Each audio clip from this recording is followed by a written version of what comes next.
Well, I would try to tell you about this and answer your other question more rather from a spiritual point of view than from secular one. Well, it happened in my native city of Tula, not far from Moscow.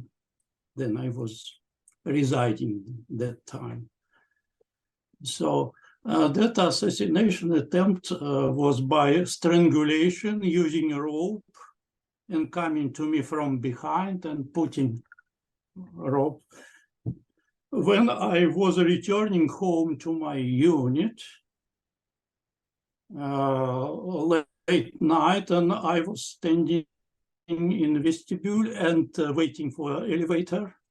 So two men came from behind. One put a rope on my throat, and the other one came in front and hit me.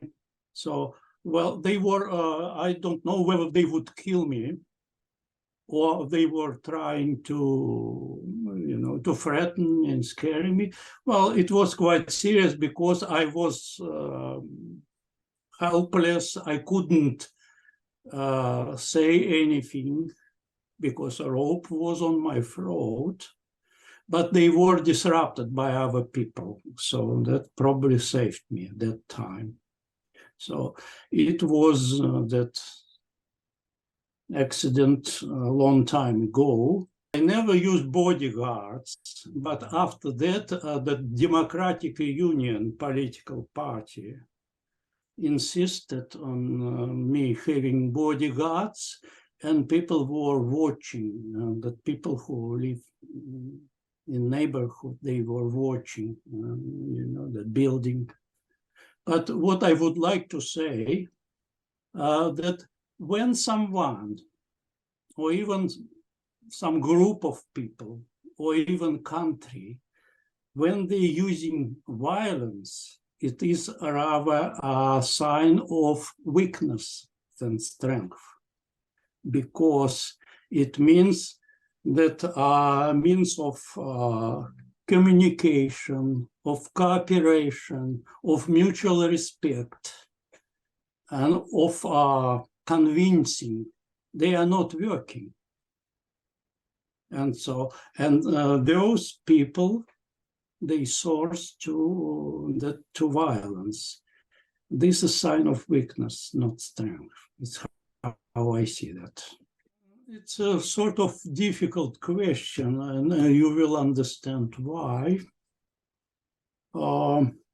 My individual way was from Orthodox Church to Catholic Church, because I always believed that the church shouldn't be national in its nature.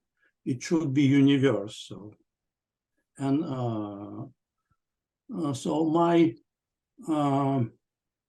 way in church was seeking a church which was preaching more universal value rather than national values. So it was, and the crisis in Orthodox Church, particularly in Russian Orthodox Church, forced me to look, for a spiritual way, for a religious way, personally, and for other people as well. That time I was publishing quite a number of articles at the time. It's like free version, crisis in Russian Orthodox Church of that time, and thinking about ways out of that crisis. And one of the options I considered was seeking union with the Holy See, with the Pope of Rome. And that article was noticed by Patriarch Locum tenens of Ukrainian Greek Orthodox Church, Vladimir Sternyuk. And he sent his envoy to meet me in person and invited me.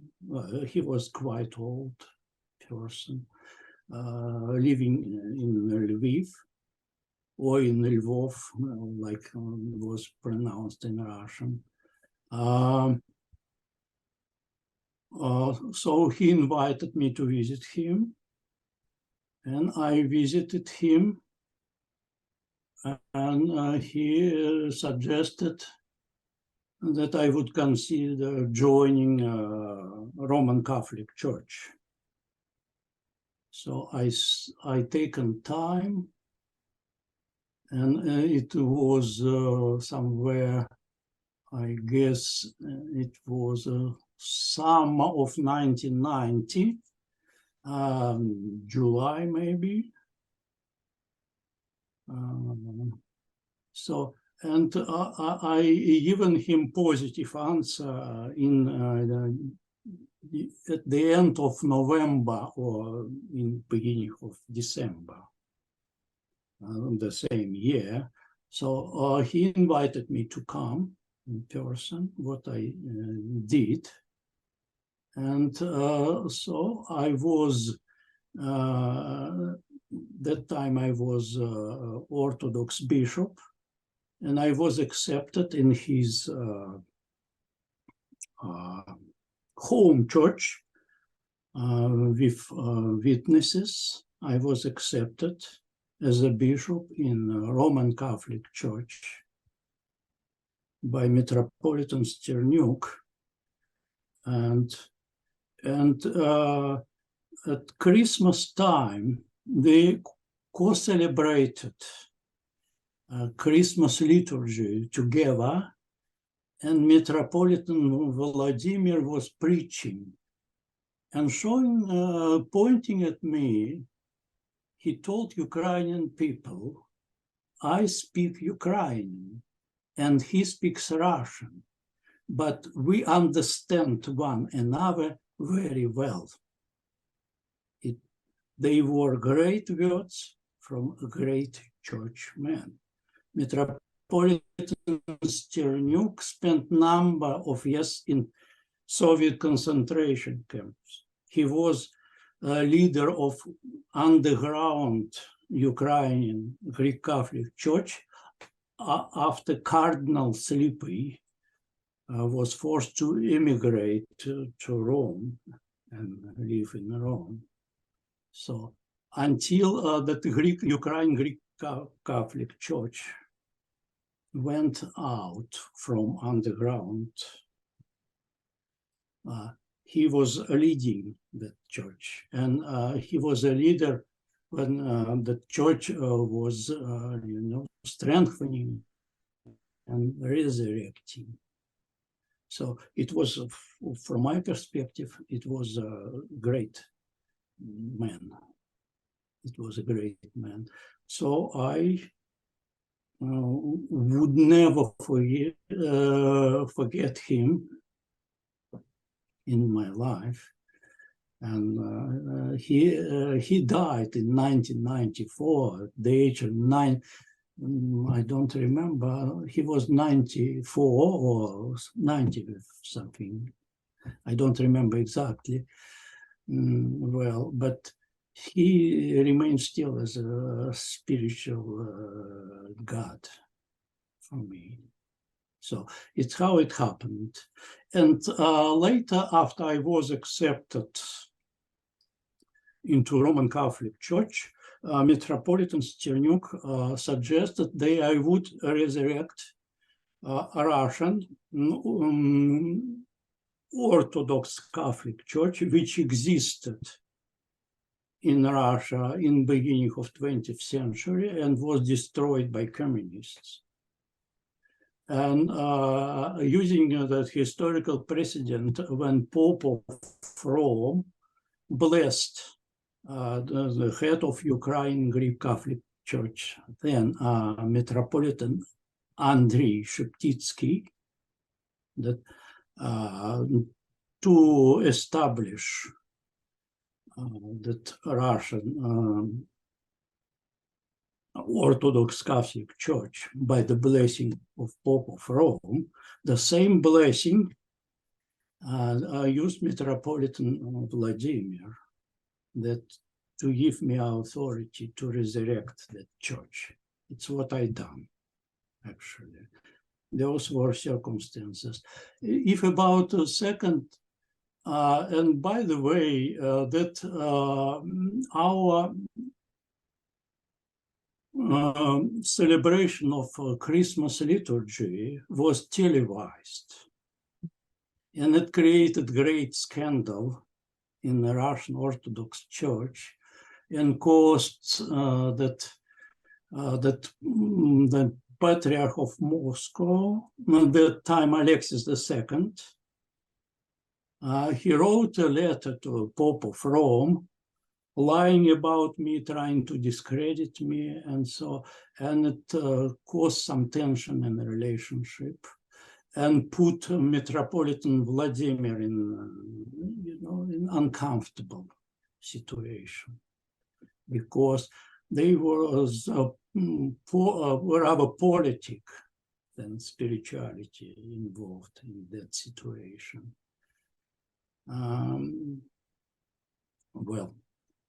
But anyway, what happened after that, you know, because they already discussed that, that number of events forced me to leave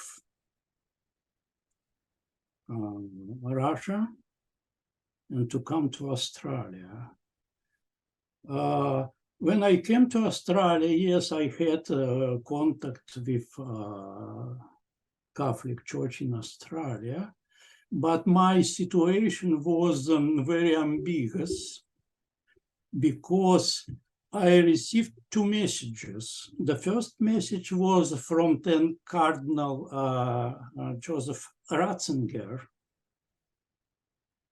and he told me, wait and the doors will be open. The problem was that because the Roman Catholic Church was cautious about not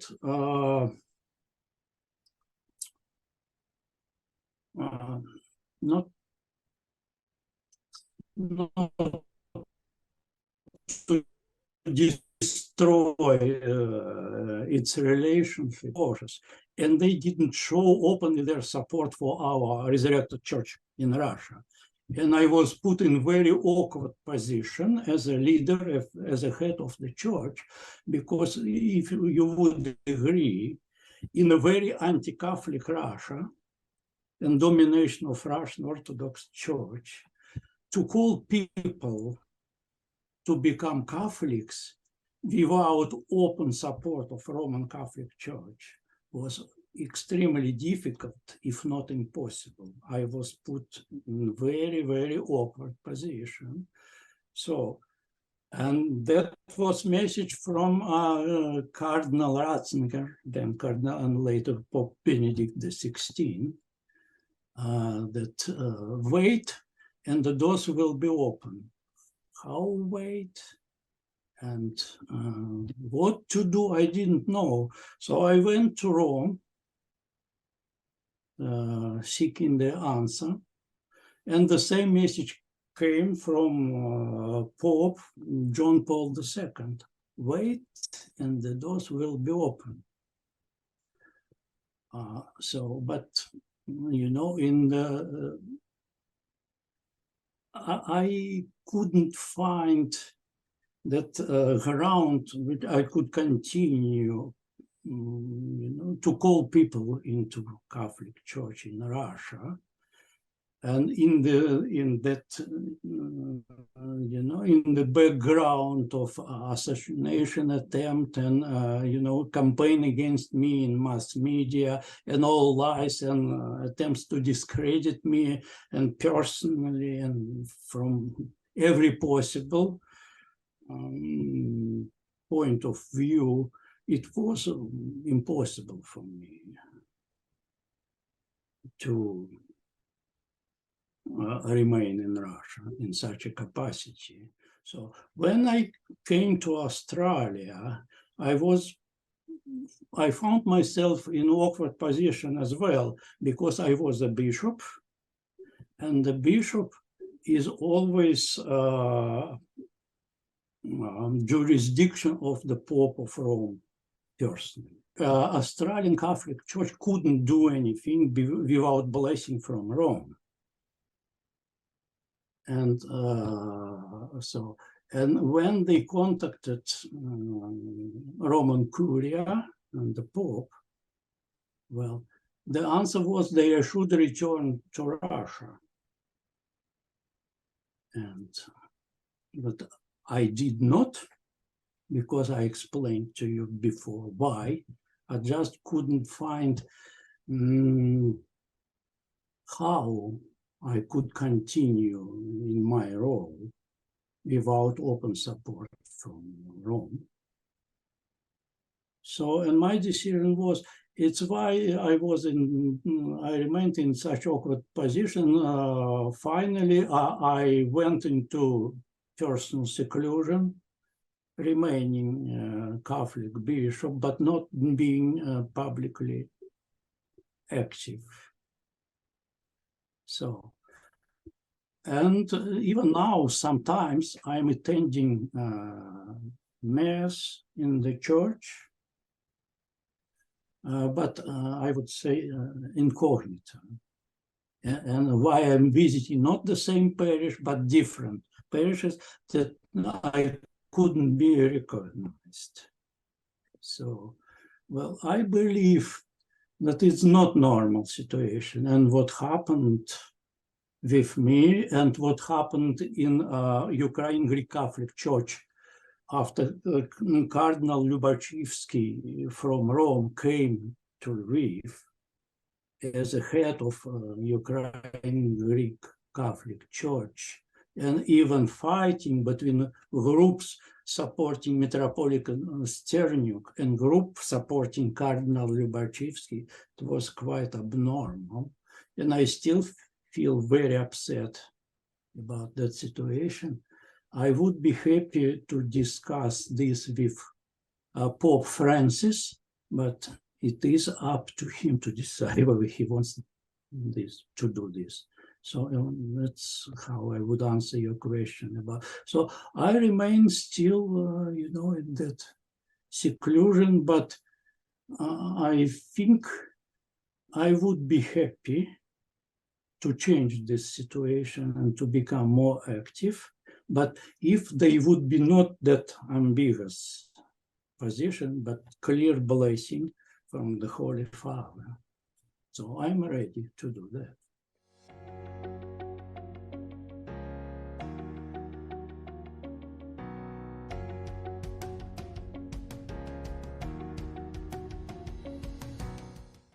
Well, I agree with you, it was a historical event, and a resurrection of a Russian Orthodox Catholic Church was a historical event as well. That happened somehow, that I played a significant role in those historical events, and I realized my responsibility.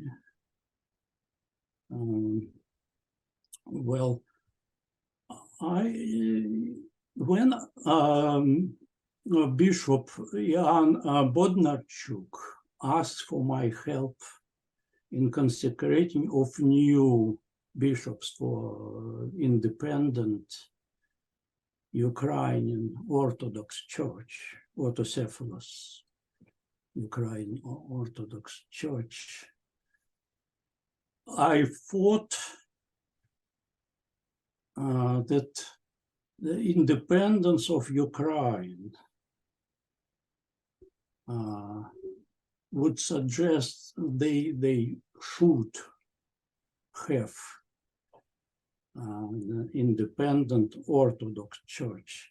Even in my spiritual mentality, as I told you before, I don't share an idea of national church.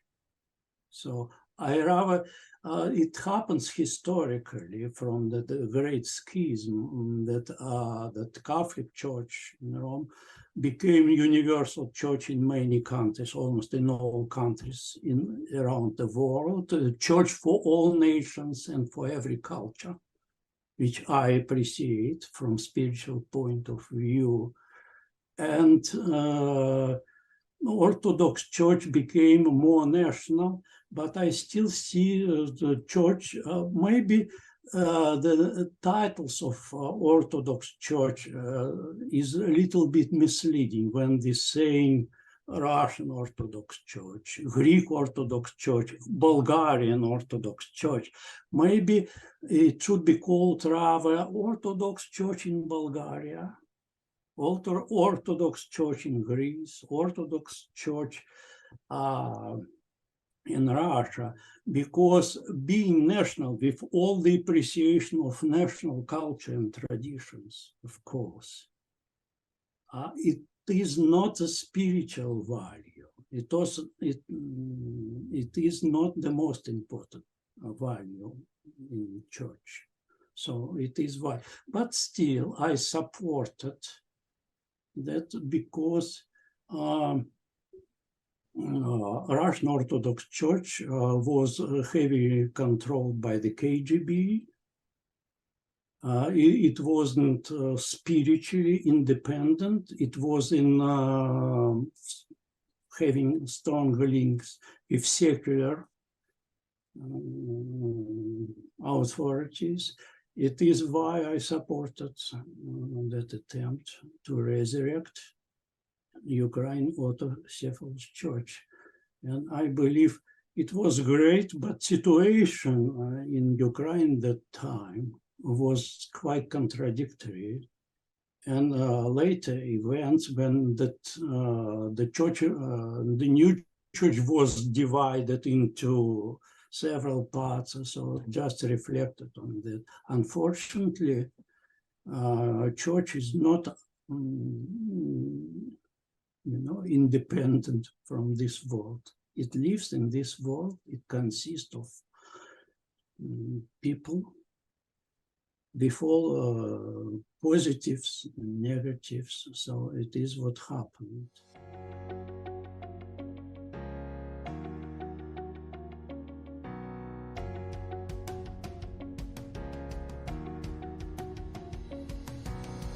Well, I addressed that question, I believe, in my written interview and partly in our first video interview.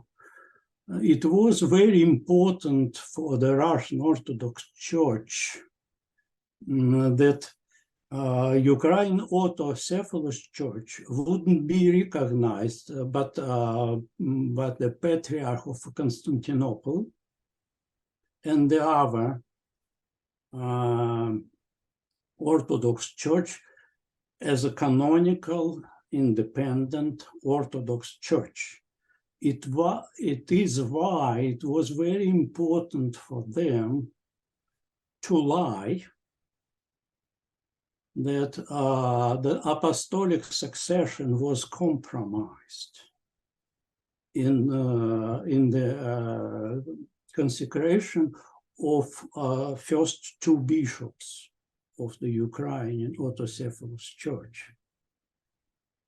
And so it's why, so the arguments were that I wasn't a real bishop, or I wasn't canonically consecrated as a bishop, and that Bishop Bodnarchuk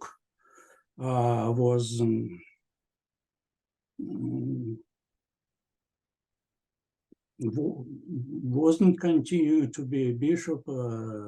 He lost his bishopshood and so forth and so on. So it is why it was so important. It didn't work. But about their arguments, it's better to ask them. My bishop's credentials, when I was arrested by the KGB in Russia, they took my credentials. The Metropolitan Sternyuk was a head, real head of Ukrainian Greek Catholic Church, who had underground experience.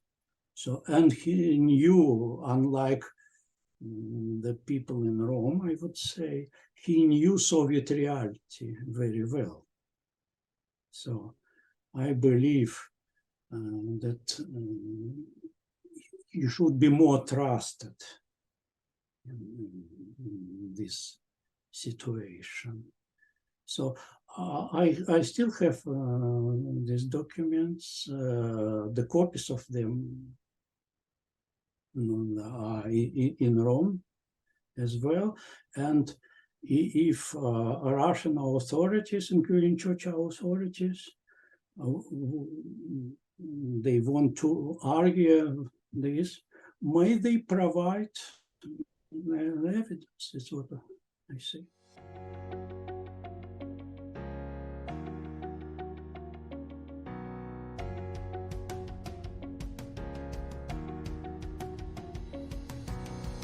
It is a very big question, and unfortunately, within format of our interview, I have to address it quite superficially and briefly. But it is a very deep question, and it is a very difficult question, and I believe it is worthy of good, deep thinking. Talking, maybe some people would write some articles about that. I met Patriarch Kirill. At that time he wasn't Patriarch, once only in person. It was December 1989, and we have talking for about 1 hour. I don't want to give him any characteristics because there are a number of people who know him very well, and they wrote about him.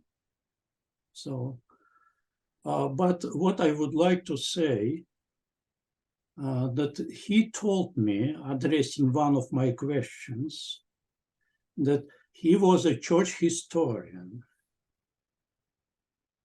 And he indeed, he was even the rector of Leningrad Spiritual Academy. And he indeed is quite educated person. So, and now he's preaching about a specific blessing for Russia, about specific God blessing for Russian people, about a specific way of Russian state, about special spiritual mission of Russian state. And he is justifying Russian aggression in Ukraine, preaching that Russia is bringing traditional spiritual values to Ukrainian people, and so forth, and so on. So I don't know about his aspiration. Maybe he wants to become sort of,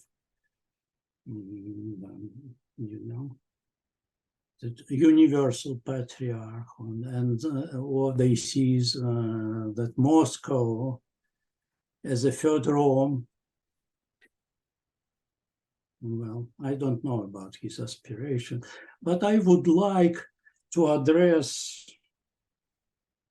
his assertion in the area of his expertise, and using the same authority sources.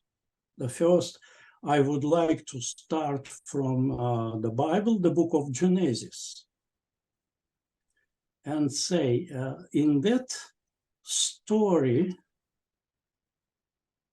of the Tower of Babel, that in that story, the people who consist of one nation and one state, no nationalities, no different states, they were building material tower to the heaven. And God, of course, it's a parable. So this story, because it says more than just a story. There is a spiritual meaning. And because it wasn't possible to build a material tower to the heaven, God destroyed it and divided people in different countries, in different nations, and they started speaking different languages. So what tower? So having different nationalities and different languages was rather a curse than blessing. So when we're talking about a special spiritual way of particular people or particular countries, what about this story? What about this curse? How is it compatible with this parable from the book of Genesis? I would like to ask Patriarch Kirill about this. And I think God wants us to build a tower to heaven, but it should be spiritual one, spiritual tower, not material one. So it's why we're looking at spiritual ways, not material. Well, they could build that tower. When we unite in building spiritual tower to the heaven, those differences, national differences, cultural differences, language differences, they starting to disappear in that spiritual building. It is what that story tells us. Probably Patriarch Kirill has different view of this story. He might address this, and I suggest that some people could think about that. The other Kirill I would like to refer to is the New Testament. It is a letter of Apostle Paul to Galatians, where he said, there is no Jew and no Greek in Jesus Christ, and so on. So it means that our human differences do not exist in Jesus Christ. So how does it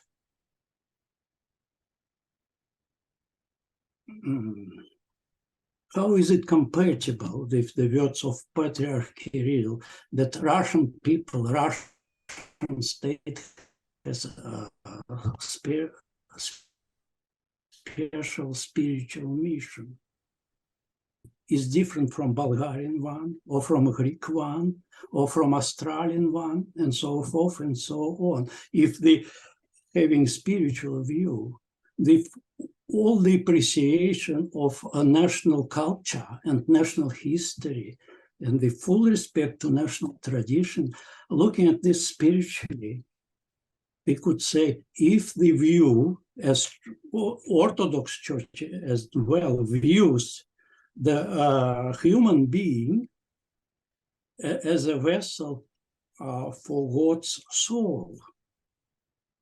And I'm not aware about special Russian soul. I'm not aware about special Bulgarian soul. And I would suggest and would submit to Patriarch Kirill and to other people who would like to think about this, that God actually is not interested in nationalities. God is not interested in ethnic group. God is not interested in human states. God is interested in every individual human soul. And the Church, including Orthodox Church, teaches that God's salvation comes individually for every person, not for a group of people, not for a country, but God saves us individually. He judges us individually. So how then the talking about specific mission, even when they are praying about country and so forth, it is questionable, because from a spiritual point of view, it makes sense to pray for something having God's soul. It means being in direct connection with God. Only human being, individual human being, every human being has a soul, I would say. So how then could it be that nationality could be bigger than our soul? Our citizenship could be bigger than our soul? No. Just recently, I seen in YouTube about one now popular Russian singer who wrote the song, "I Am Russian." Well, I think it's wonderful to be proud of your country, your nationality, your tradition, but to say that it is your most important value,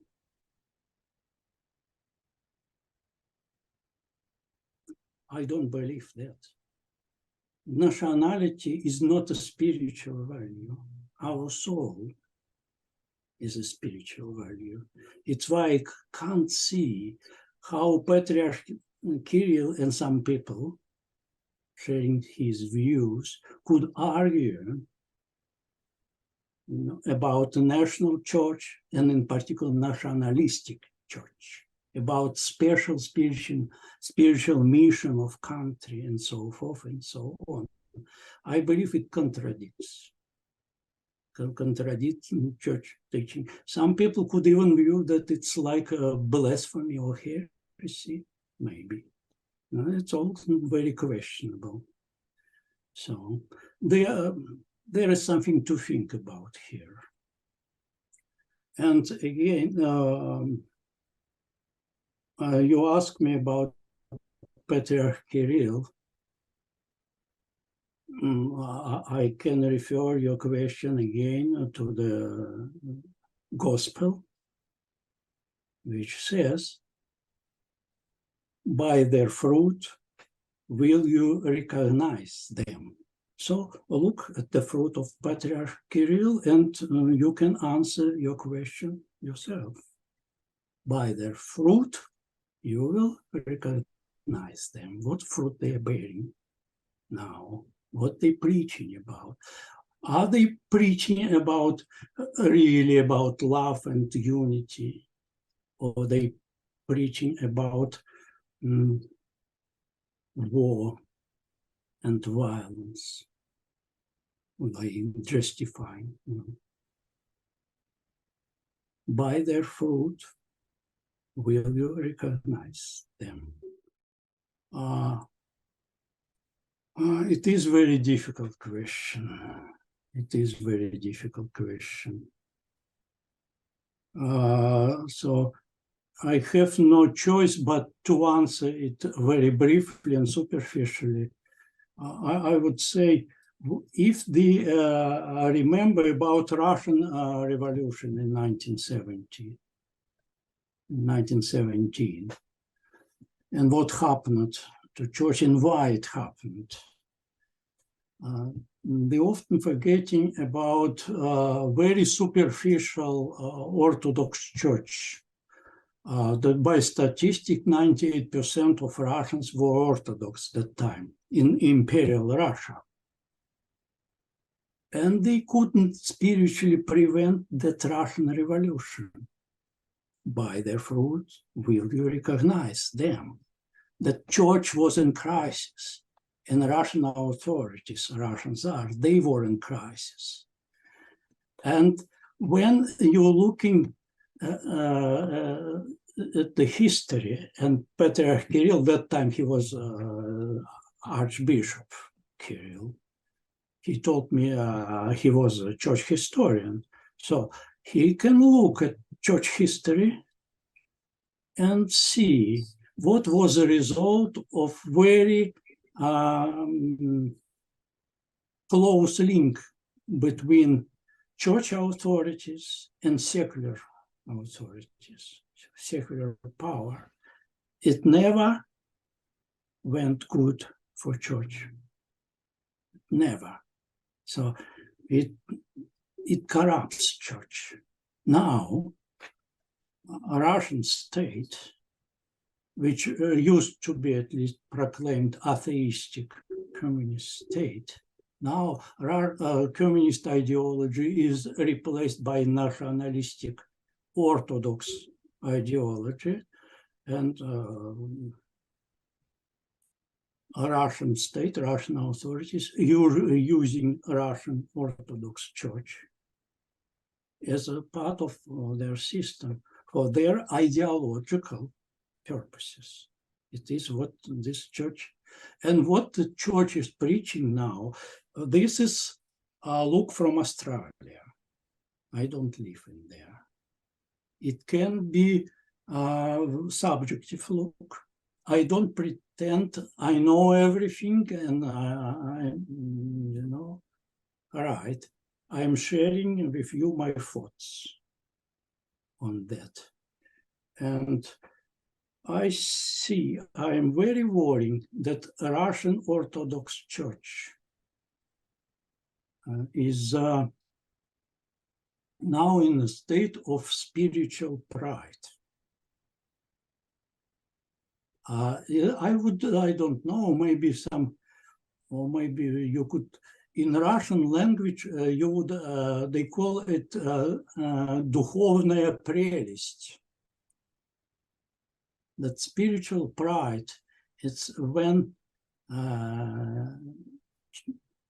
person or church, they're not going God's way. They going on the way of self-righteousness. Then they believe they are right. So, and this way is self-destructive. So I believe that Russian Orthodox Church is now in self-destructive condition. It can't bring a spiritual message to people. Again, I repeat, this is my subjective view on this. So wherever this church ceases to exist or will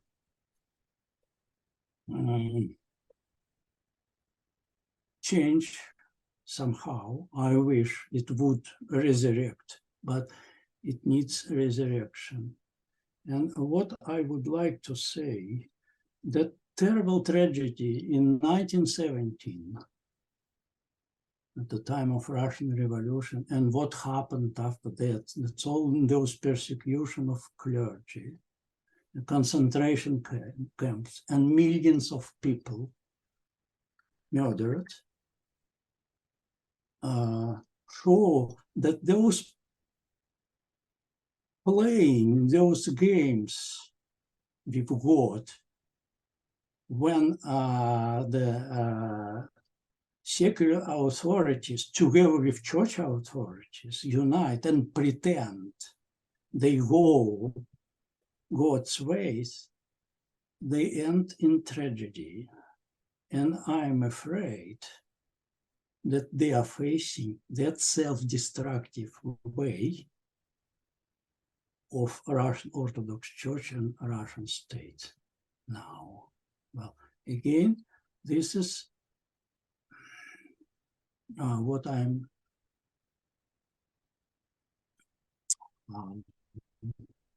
I'm trying to find more precise word for that. What my concern is about. They are now both Russian Orthodox Church and Russian state are on self-destruction way, which may end in even worse tragedy than it happened in 1917.